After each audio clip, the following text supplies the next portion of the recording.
In this video, we're going to show you how to replace your trunk latch.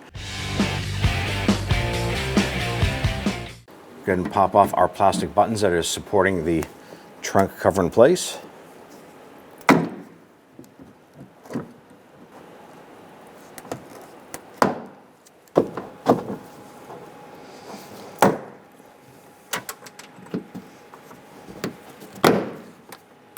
Once you have your buttons out, go ahead and slide the liner out.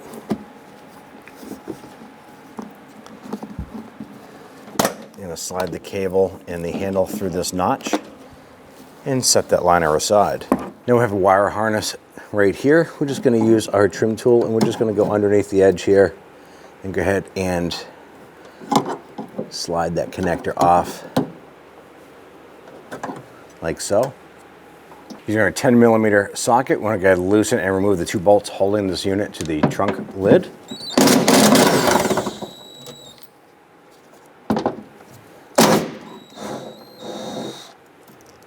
Take the bolt with that ground wire, feed that through. I'm going to get those bolts started by hand first.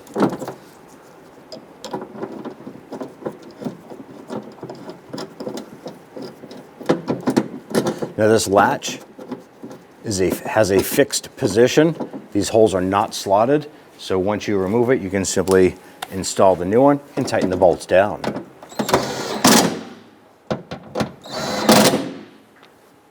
Take the connector, line that up, press it in until you hear it and feel it snap into place. Go ahead and take your trunk liner, and we're going to pull our emergency release through the little notch here.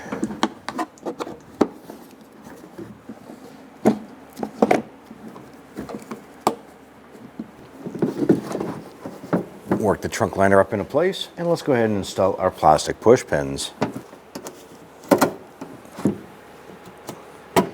Continue to do this for all of your buttons. Go ahead and install your last one, and you're all set. When only the best will do, demand TRQ. The only company that lets you view before you do. TRQ is committed to offering the highest quality aftermarket auto parts that are engineered for peace of mind. Thanks for using and viewing with TRQ.